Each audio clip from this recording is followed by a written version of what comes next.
नमस्कार। मुद्दा तो है मैं आपका स्वागत है। मैं हूं आपके साथ ब्रजेश चौक से। आज मुद्दा है कॉन्फिडेंस पर आर पार। मुख्यमंत्री शिवराज सिंह चौहान ने दावा किया है कि बीजेपी प्रदेश में 140 से ज्यादा सीटें जीतने जा रही है। अब उनके इसी कॉन्फिडेंस पर सियासत भी शुरू हो गई है। कांग्रेस शिवराज के आत्मविश्वास पर तंज कस रही है। तो कमलनाथ पहले ही कह चुके हैं कि वो आंकड़ों में नहीं फंसते, जनता तय करेगी कितनी सीटें आएंगी। लेकिन अब सवाल यह है कि आखिर शिवराज के कॉन्फिडेंस के पीछे का राज क्या है? क्या लाडली बहना योजना का जो असर दिख रहा है उसे बीजेपी जीत की गारंटी मान रही है? सवाल तो यह भी है कि जीत का दावा तो कांग्रेस भी कर रही है, तो किसका दावा सटीक बैठेगा? आज इन्हीं सवालों पर चर्चा करेंगे, लेकिन पहले देखिए ये रिपोर्ट।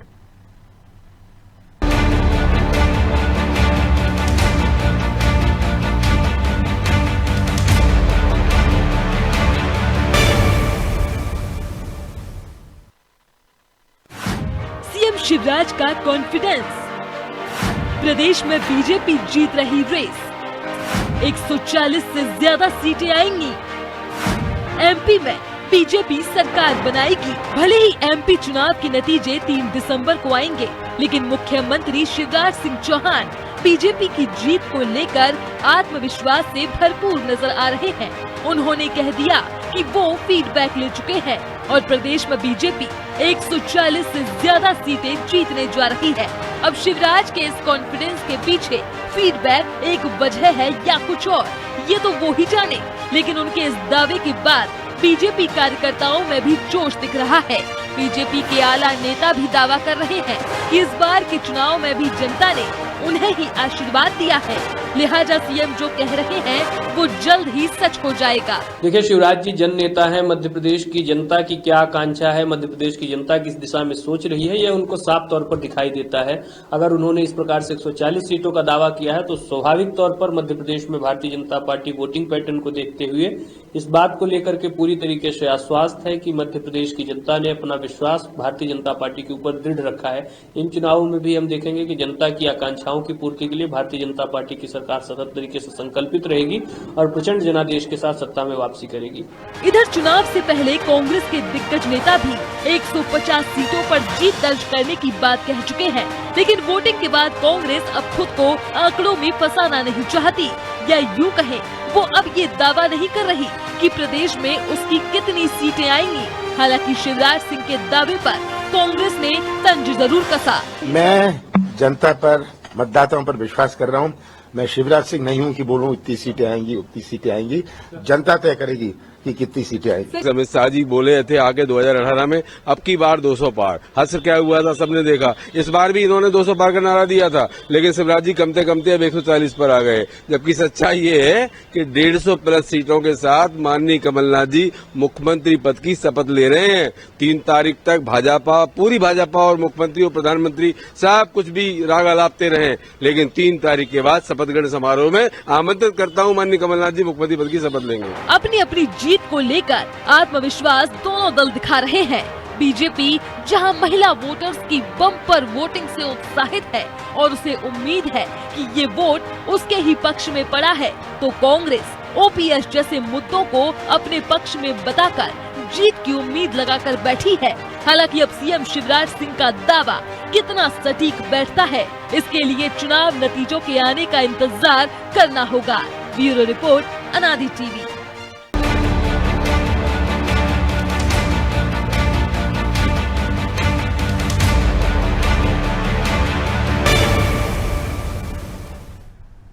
तो इस मुद्दे पर चर्चा के लिए हमारे साथ जुड़ गए हैं प्रेम व्यास, बीजेपी प्रवक्ता हैं, फिरोज सिद्दीकी, कांग्रेस प्रवक्ता हैं, और सूर्यकांत चतुर्वेदी, वरिष्ठ पत्रकार। तीनों मेहमानों का बहुत बहुत स्वागत है। व्यास जी, शुरुआत ही आपसे ही करते हैं। चुनाव शुरू नहीं हुए थे और आप लोग कह रहे थे अब की बार 200 पार।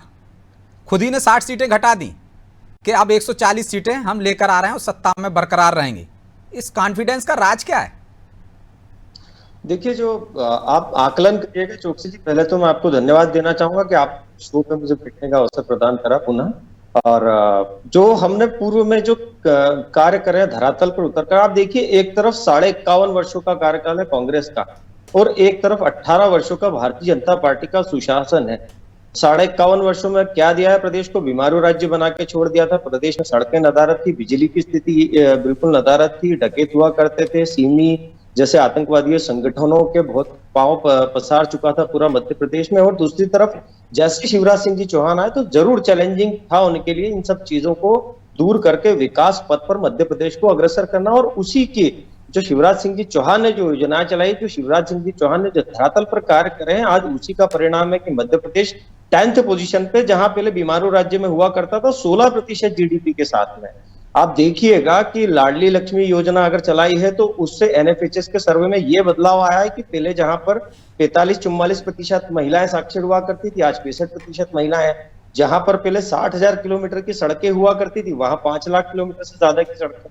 जहां पर किसान बिजली को लेकर रोता था, हम 2003 के पूर्व की अगर बात करेंगे तो शाम को 6 बजे बड़े बड़े व्यापारिक प्रतिष्ठान तक बंद करा दिए जाते थे, कोचिंग क्लासेस बंद करा दी जाती थी। व्यास जी, क्योंकि क्या ये सिर्फ 3.5 साल में हुआ है?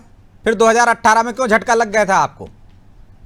देखिए 2018 का ही तो परिणाम है कि जनता अब अपना मन बना चुकी है और वोटिंग परसेंटेज बढ़ा है। जनता ने ये समझ लिया था कि 2018 में अगर वोटिंग परसेंटेज 50-55 हजार वोट ज्यादा पड़ने के बावजूद भारतीय जनता पार्टी अगर सत्ता से दूर हुई थी, तो जनता इस बार ज्यादा वोट डाल रही है, ज्यादा से उत्साहित होकर वोटिंग डाले, तो निश्चित रूप से ये तो हमारे फेवर में ही है ना। और जो योजनाएं चलाई थी वो भी धरातल पर है। आप कोविड काल की बात छोड़ दीजिए, 1.5 साल का इनका शासन, 1.5 साल का कोविड काल, उसके बाद भी योजनाएं चलाई है, उसके बाद भी प्रदेश को अग्रसर किया। उस समय भी 21 लाख लोगों को कोरोना काल में रजिस्टर्ड है रोजगार देने का कार्य करा था, और ये इनके 15-18 महीनों में सिर्फ ट्रांसफर करने में लगे रहे थे। तो निश्चित रूप से दोनों पार्टी का कार्यकाल जनता ने देखा है, नीतिगत वोट किए, और निश्चित रूप से जो शिवराज सिंह जी चौहान बोल रहे हैं, सबसे बड़ा अगर काल है मध्य प्रदेश की जनता में, किसी मध्य प्रदेश की धरती पर किसी भी मुख्यमंत्री तो शिवराज सिंह जी चौहान का ही। चलिए अब जवाब ले लेते हैं। फिरोज जी, वो कह रहे हैं आपके 51.5 साल और 18 महीने शायद जो आपका शासन देखा, बीजेपी का शासन देखा, उनकी योजनाएं देखी, इस कारण वो दावा कर रहे हैं और कॉन्फिडेंस में है कि 140 सीटें आएंगी। अब प्रेम व्यास जी तो ज्ञानी आदमी है, मैं उनके ज्ञान की सराहना करता हूं। इन्होंने कभी नीति आयोग की रिपोर्ट नहीं पढ़ी। नीति आयोग की रिपोर्ट 2017-18 की आई थी, उसमें अमोद कंठ जी ने कहा था कि मध्य प्रदेश जैसे बीमारू राज्य देश में है जिस वजह से देश तरक्की नहीं करता। उन्होंने 14वें नंबर के राज्य की रेटिंग घटा के 17वें नंबर पे ला दी। अब ये लाडली लक्ष्मी की बात कर रहे हैं कि महिलाओं का साक्षर दर बढ़ा। मध्य प्रदेश जो है नीचे से 3रे नंबर पर है महिलाओं की जो है साक्षरता में। 29.6% मात्र बच्चियां जो हैं मिडिल स्कूल में जा रही हैं, 29.6। और जो पहले के 1, 2, 3 जम्मू एंड कश्मीर जैसा राज्य भी 3रे-4थे नंबर पर है, उन किसी भी राज्य के मुख्यमंत्री मामा नहीं कहलाते। किसी भी, हम 51 साल की बात कर रहे हैं, जितने भी विभाग बने इस मध्य प्रदेश में, चाहे सतपुड़ा बना, विंध्याचल बना, वल्लभ भवन बना, वो कांग्रेस ने बनाया। सभी विभागों में नौकरियां हमने दी, ये पूरे भोपाल को राजधानी हमने बनाया और लोगों को रोजगार से जोड़ा, इस मध्य प्रदेश की नींव रखी हमने। भारतीय जनता पार्टी ने पटवारी घोटाला कर दिया, फिर व्यापम घोटाला कर दिया, जो प्रदेश में 2018 से आज तक पीएससी की जो है नियुक्तियां नहीं हुई। ये सारी चीजें जो थी लोगों के सामने थी। आदिवासी सामाजिक समीकरणों की बात करूं तो आदिवासी दलित जो था वो भारतीय जनता पार्टी का उसने समर्थन किया। उसको बदले में क्या मिला? अन्याय मिला, तिरस्कार मिला, उसके सामाजिक आर्थिक से ढांचे को जो है भिन्न करने की कोशिश की गई। पिछड़े वर्ग की बात करूं तो पिछड़े वर्ग को क्या मिला? 27% आरक्षण नहीं दे पाई भारतीय जनता पार्टी। कमलनाथ जी ने दिया तो वो 27% आरक्षण को लागू नहीं कर पाई भारतीय जनता पार्टी। तो ये जो थी मतदाता के मन में पिछले 15 महीने का जो कार्यकाल था कमलनाथ जी का, और उसका मतलब एक टीस थी मतदाता के कि 2018 में हमने बदलाव कर दिया था सरकार का, और दोबारा से इन्होंने सरकार खरीद फरोख्त करके इन्होंने जो है हमारे जनादेश का गला घोटा। तो इस बार जो थी बदलाव की स्पष्ट लहर थी। और आप देखिएगा जब रिजल्ट आएंगे तो भारतीय जनता पार्टी को ये समझ में नहीं आएगा कि अब किसको तोड़ेंगे और कहां से शुरुआत करेंगे। ये कोई भी जनादेश को खंडित करने जैसी स्थिति भारतीय जनता पार्टी की नहीं रहेगी। 27 तारीख को 1:30 बजे कमलनाथ जी 7 दिसंबर को 1:30 बजे कमलनाथ जी शपथ ले रहे हैं। ठीक है, मतलब आपका दावा है कि जो मत प्रतिशत बढ़ा है वो बीजेपी को नहीं, कांग्रेस के पक्ष में गया है, क्योंकि आपको कोई मौका नहीं मिल पाया व्यास जी पिछली बार की तरह, इसलिए बम्पर समर्थन दिया है। छोटा सा जवाब। मैं एक बात कहूँ, एक चीज छूट गई मेरी। हाँ, चौकसे जी, हाँ। इस बार परिवर्तन की लहर सीधी सीधी क्लियर दिख रही थी जनता में। आप आज भी बात करिए, परिवर्तन के लिए लोगों ने, बदलाव के लिए वोट दिया है। बस इतना ही कहना था। ठीक है व्यास जी, छोटा सा जवाब कि जो मैं वोट समर्थन- प्रतिशत जो आप दावा कर रहे हैं बड़ा है आपकी योजनाओं की बदौलत, वो कह रहे हैं कि ऐसा मौका जनता नहीं देने वाली 2018 की तरह, इसलिए बम्पर समर्थन दिया है। जो वोट प्रतिशत बढ़ा है उनके फेवर में गया है, ताकि आपको बीच में सरकार गिराने का मौका ना मिले। दीजिए जवाब। मैं तो समर्थन कर रहा हूँ उनकी बात का। 55,000 वोट पिछली बार भी ज्यादा पड़े भारतीय जनता पार्टी को मिले थे। 0.1% वोट टोटल वोट्स में भारतीय जनता पार्टी को ज्यादा मिले थे। और जो इन्होंने जो बात कही, मैं एक बहुत छोटा सा जवाब चौकसी जी देना चाहूंगा, आपकी आज्ञा हो तो। जी। इन्होंने कहा कि प्रदेश पिछड़ा था, प्रदेश में गरीबी थी, प्रदेश में ये था। भैया 7 कृषि कर्मण्य अवार्ड मध्य प्रदेश को मिल चुके हैं। क्या वो आपके 15 महीने के शासन में मिले थे या पूर्व में नहीं मिले थे? दूसरा, पहले 7 लाख हेक्टेयर पे कृषि हुआ करती थी, आज राष्ट्रीय एजेंसियों का आंकड़ा है 47 लाख हेक्टेयर पे कृषि हो रही है। दूसरा, जो आपने कहा कि 1.5 साल जो आपका कोरोना से संबंधित 1.5 साल गए थे, आप बता रहा हूँ उसी का प्रभाव है कि 1.25 करोड़ लोग बहुआयामी गरीबी से निकले हैं। तो ये एक दिन का काम नहीं, 18 वर्ष प्रदेश में भारतीय जनता पार्टी ने कार्य करा है। 45% पहले महिलाएं साक्षर हुआ करती थी, आज 65%। ये NFHS का सर्वे, ये हमारा पर्सनल सर्वे नहीं। जो सर्वे आपने दिया है, नहीं पता वो सर्वे आप कहां से लाए। GDP 16% एक दिन में नहीं हुई है। अस्पताल कांग्रेस ने कितने बनाए थे मुझे बता दें आप। इंदौर में एक एम्बा हॉस्पिटल था, उसके बाद में 51 वर्ष में एक भी हॉस्पिटल अगर कांग्रेस ने बताया, मैं डिबेट छोड़ दूंगा अगर आप बता देंगे। एक भी हॉस्पिटल 51 वर्षों में अगर कांग्रेस ने बनाया। इंदौर में मात्र होलकर था, और उसके बाद super speciality Bharatiya Janata party ने बनाया। ठीक है, उसके लौटते बाद हैं, इसका भी जवाब ले लेंगे फिरोज जी से। सूर्यकांत जी को चर्चा में शामिल कर लेते हैं। सूर्यकांत जी, दोनों के अपने अपने दावे हैं। सरकार तो निश्चित तौर पर किसी एक की बनेगी, चाहे वो कांग्रेस की बने चाहे बीजेपी की बने। इन दावों के पीछे क्या वजह है? कॉन्फिडेंस इतना हाई है क्योंकि अब तो चुनाव होना नहीं है, तो फिर दावे क्यों किए जा रहे हैं? 3 तारीख को पता चल जाएगा। निश्चित रूप से ब्रजेश जी, चुनाव तो हो चुके हैं, अब मतगणना होना है, चुनाव परिणाम सामने आना है, और सरकार किसी एक दल की बनना है। लेकिन इसके पीछे की अपनी वजह है। हर चुनाव लड़ने वाला और चुनाव लड़ाने वाला दोनों को इतना आत्मविश्वास होता है, उसे लगता है कि निश्चित रूप से वो जीत रहा है, या उसके द्वारा जिसे मैदान में उतारा गया वो जीत रहा है। और यही वजह है, देखो कांग्रेस भी दावा कर रही है, भारतीय जनता पार्टी भी दावा कर रही है। सीटें कितनी हैं? सीटें 230 हैं। अगर दोनों दलों की द्वारा पूर्व में जो दावे किए गए हैं उन्हें मिला लिए जाएं तो सीटें निर्धारित संख्या से कहीं दोगुनी हो जाती हैं, 1.5 गुनी हो जाती हैं। तो पहला प्रयास तो ये होता है राजनीतिक दलों का कि वो अपने कार्यकर्ताओं का मनोबल बनाए रखे, खासतौर पर मतदान और मतगणना के बीच में जो अंतर है, इस बीच कार्यकर्ता कहीं हतोत्साहित ना हो जाए और मैदान छोड़ दे। मुझे लगता है इसके पीछे की एक बड़ी वजह यह भी है। दूसरा, मैंने जैसा कहा कि जो लड़ता है वो लड़ता है, उसे लगता है कि वो तो जीत ही रहा है, जबकि वास्तविकता यह है कि मतदाता सब जानता है कि किसे के पक्ष में वोट करना, किसके पक्ष में नहीं करना। दूसरा, अगर भारतीय जनता पार्टी की बात करें तो भारतीय जनता पार्टी के संगठन को और सरकार के मुखिया यानी कि मुख्यमंत्री शिवराज जी को इस तरह का आत्मविश्वास की बड़ी वजह मुझे लग रही है, वो लग रही है लाडली बहना योजना। कहीं ना कहीं मुख्यमंत्री को लग रहा है कि लाडली बहना योजना जो उनकी है वो बेहद भरोसेमंद साबित होगी चुनाव की दृष्टि से, और कहीं ना कहीं महिलाओं का जो मतदान हुआ है वो मतदान भारतीय जनता पार्टी के प्रत्याशियों के पक्ष में हुआ है। लेकिन कितना भारतीय जनता पार्टी के पक्ष में हुआ, कितना नहीं हुआ, कितने प्रभावी रही है योजना, ये कहीं ना कहीं चुनाव परिणाम के बाद जो आकलन होगा उसके सामने आएगा। लेकिन एक दल आंकड़े बता रहा है कि 140 तक हम आ रहे हैं, चाहे वो लाडली बहना हो या जो भी आकलन हो उसका। दूसरे दल आंकड़े बताने से परहेज कर रहा है, खासकर बड़े नेता। इसके पीछे क्या वजह है? नहीं, वो उनकी अपनी रणनीति हो सकती है, और क्या सोच है उसके पीछे वो तो वही समझ सकते हैं। लेकिन मेरा एक चीज और था कि आपने देखा होगा कि मध्य प्रदेश में भारतीय जनता पार्टी की सरकार बनी, और सरकार को बनने के बाद जब मुख्यमंत्री शिवराज सिंह चौहान मुख्यमंत्री बने तो उसके बाद वो लगातार कोई ना कोई योजना लाते रहे।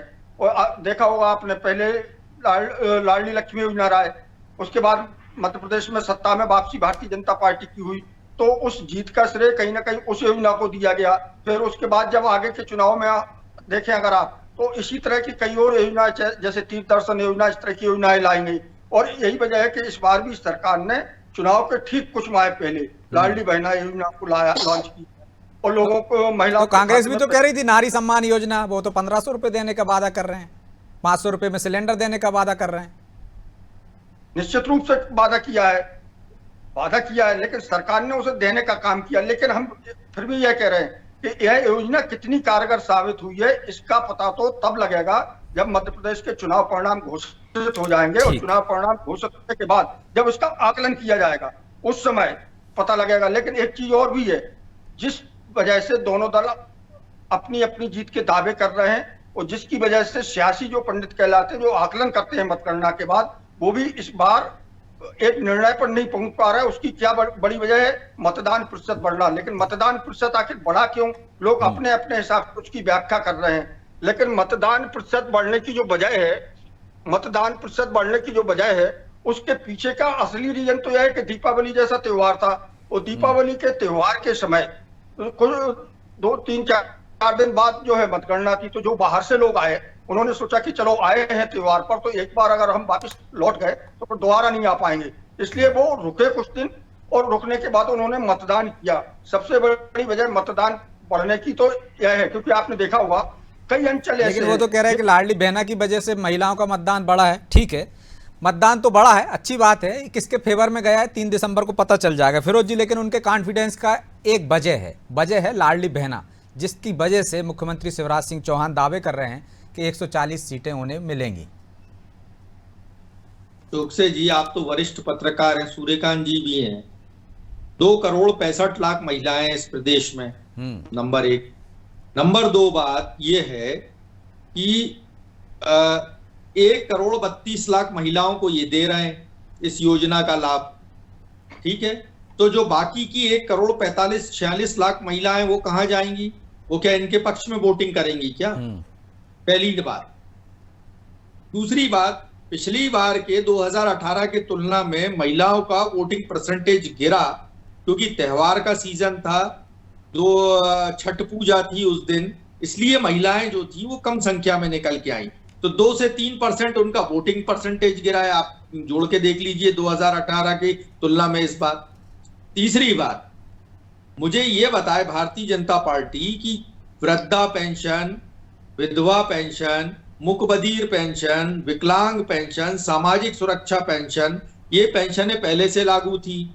55 लाख कुछ हजार, हमने तो बाकायदा प्रेस कॉन्फ्रेंस करके आंकड़ों सहित ये जानकारी दी कि 56 लाख के करीब लोग इससे वंचित रह गए। 7 महीने से उन्हें जो है इसका पैसा नहीं मिल रहा है। उन्होंने क्या भारतीय जनता पार्टी के पक्ष में मतदान किया है? तो कुल मिला के जो है पूरा इनका जो गणित था वो मिक्स था। पहले तो भारतीय जनता पार्टी इसको लाडली योजना को बता ही नहीं पाई, उसके बाद आखिरी में इन्होंने कुछ लाडली योजना को प्रधानमंत्री तो बोले ही नहीं, शिवराज जी बोलते रहे, पर मोदी जी ने तो नाम भी नहीं लिया उस योजना का, ठीक है। उसके बाद ये जब भागते भूगते ये जो अपना जो घोषणा पत्र लाए, घोषणा पत्र में भी 3,000 रुपए देने का वायदा नहीं था लाडली लक्ष्मी योजना का। तो ये सब चीजें जब कलेक्टिव सामने आई और ये जनता को भी पता था कि जब नारी सम्मान योजना 1,500 रुपए की घोषणा कांग्रेस ने कर दी थी, उसके बाद जो है मामा लाडली बहना योजना लाए और बहनें तो शिकायत कर रही थी कि लाडली बहना बनाना था तो सबको बनाते, अब काका को काकी को मिलता है तो नानी को नहीं मिलता, नानी को मिलता है तो मौसी को नहीं मिलता, मौसी को मिलता है तो बहू को मिलता है, बहू को नहीं मिलता तो सास को नहीं मिलता। इसके ठीक है, जवाब ले लेते हैं, समय कम है। प्रेम जी वो कह रहे हैं कि आपने ये कैसे लाडली बहना योजना का लाभ जो है जिस लाडली बहना की दम पर आप दावे कर रहे हैं कि सत्ता में आ सकते हैं, जिस पर भरोसा है, लेकिन वही आपके लिए नुकसानदायक साबित हो रही है। आंकड़े बताएं फिरोज जी ने कि 55 लाख पेंशन वाली महिलाएं आपसे नाराज हैं और जिनको लाडली बहना का लाभ नहीं मिल रहा है 1.5 करोड़ महिलाएं, वो भी आपसे नाराज हैं। फिर आपका ये दावा क्यों कि लाडली बहनों ने के समर्थन से आप सरकार बना लेंगे, बस बाकी के विरोध में चली गई आपको? वो कह रहे हैं 40,000 महिलाएं जो है मातृ बंधन योजना से जुड़ी है, जिनको 16,000 करोड़ रुपए की राशि की सहायता प्रदान की गई। दूसरा 17,000 महिलाएं हैं जो स्व सहायता समूह से जुड़ के निर्विवाद रूप से चुनाव लड़कर आई है। और यही लाडली लक्ष्मी जब हमने शुरुआत में बनाई थी, वही लाडली लक्ष्मी तो धीरे धीरे उसमें अपडेशंस किए गए समय समय पर। अभी तो हमने हमारे मैनिफेस्टो में भी डाला है कि लाडली बहना को अगर उनके पास निवास नहीं तो हम तो निवास भी देंगे। दूसरा, शिक्षा हम पूर्ण रूप से निःशुल्क प्रदान करेंगे। तीसरा, हम मध्य प्रदेश में इंफॉर्मेशन टेक्नोलॉजी लाएंगे, मध्य प्रदेश में मेडिकल इंफॉर्मेशन टेक्नोलॉजी लाएंगे। ये आईपीएल की बात करते हैं और हम मध्य प्रदेश में कैसे मध्य प्रदेश सशक्त होगा इसको लेकर बात करते हैं, तो निश्चित रूप से लाडली बहनाएं भी देख रही है, लाडली लक्ष्मी भी देख रही है, और मुख्यमंत्री कन्यादान योजना जो कमलनाथ सरकार बंद कर चुकी थी उसको भी हम निर्विवाद रूप से चला रहे हैं। लेकिन इतना ही भरोसा पहले नहीं था क्या लाडली बहना पे, जो आपने मैनिफेस्टो में नहीं लाई, जो फिरोज जी ने सवाल उठाए कि पीएम ने जिक्र तक नहीं किया? देखिए, पुराना समय पर लाडली लक्ष्मी योजना चल रही थी। आप बताइए ना, 2008 में हमने 497 लैपटॉप्स दिए थे और उसके बाद अभी 90,000 से ऊपर दिए। तो निश्चित रूप से जब जैसा जैसा रिक्वायरमेंट्स आया है उसमें हमने चेंजेस करे हैं, अपडेशंस करे हैं। अब मनरेगा को लेके तो प्रधानमंत्री जी बोल चुके हैं कि मनरेगा में इसलिए बंद नहीं करूंगा क्योंकि ये कांग्रेस की असफलता और भारतीय जनता पार्टी की सफलता को प्रदर्शित करेगा। वही मनरेगा में 28 करोड़ मानव दिवसों का सर्जन भारतीय जनता पार्टी की सरकार में हुआ। वही तेंदुपत्ता संग्रहणियों के लिए जो पहले ये 550 रुपए प्रति मानक बोरा दर दिया करते थे उसको 3,000 से ऊपर ले जाने के कार्य कराए। वही जो पिछड़ी जाति के जो बच्चे थे उनके लिए 1900 अधिसूचित वर्ग के लिए आरक्षित किए गए हैं पद, और उसके बाद में एकलव्य विद्यालयों का निर्माण किया गया है। तो भारतीय जनता पार्टी ने तो चाहे महिला हो, चाहे गरीब हो, शोषित हो, वंचित हो, दलित हो, पिछड़ा हो, सभी के लिए कार्य करा। और मैं नहीं मानता कि सिर्फ एक ही योजना का प्रभाव है। ये 18 वर्षों से सतत कार्य किए जा रहे हैं प्रदेश की धरती पर। प्रदेश की जनता ने उसका प्रतिसाद अब ठीक है। एक छोटा सा कमेंट सूर्यकांत जी, महिलाओं पर जो दाव लगाया है, चाहे कांग्रेस ने लगाया हो या बीजेपी ने लगाया हो, क्या इस बार फैक्टर महिला ही साबित होने वाली है? महिला तो उसमें शामिल है, लेकिन महिला के साथ साथ सबसे बड़ा जो फैक्टर आएगा जिस पर दोनों राजनीतिक दल चर्चा नहीं कर रहे वो है युवा वर्ग। युवा वर्ग कहीं ना कहीं इस बार ज्यादा प्रभावी है। उसमें बहनें भी हैं और भाई भी हैं, क्योंकि एक बड़ा वर्ग इस बार नए मतदाता बना है और पहली बार उसने मत डाला है। तो इस बार मतदाताओं ने बड़ी सोच समझ, उन युवा मतदाताओं ने बड़ी सोच समझकर वोट डाला है। वो मतदाता जिस दल के साथ जुड़ा है वो दल कहीं ना कहीं सत्ता की सीढ़ी तक पहुंचे। फिरोज जी कुछ कहना चाह रहे हैं? 30 सेकंड। 12 लाख पटवारी भर्ती में लोगों ने आवेदन किए थे और 12 लाख जो विद्यार्थी थे वो बैठे थे पटवारी भर्ती में, और जो हाल इन्होंने पटवारी भर्ती में किया उसका आंदोलन कांग्रेस ने ही चलाया। लेकिन कांग्रेस ने जब आंदोलन चलाया और आपने जो छोटा सा जवाब, समय नहीं है, अपने समय में कटौती कर दी। व्यास जी कुछ कह रहे हैं? व्यास जी छोटा सा जवाब बस। मैं तो फिरोज जी को बताना चाहूंगा कि जो व्यापम चिल्लाते हैं उसमें विसिल ब्लोअर कमलनाथ जी ही थे, और मध्य प्रदेश में भारतीय जनता पार्टी ही है जो जीरो टॉलरेंस की नीति पे कार्य कर रही है। बहरहाल समय की बाध्यता, इसलिए चर्चा को यहीं विराम देना होगा। आप तीनों मेहमानों का बहुत बहुत धन्यवाद। तो महिला फैक्टर तो हैं, साथ साथ में युवा भी फैक्टर है।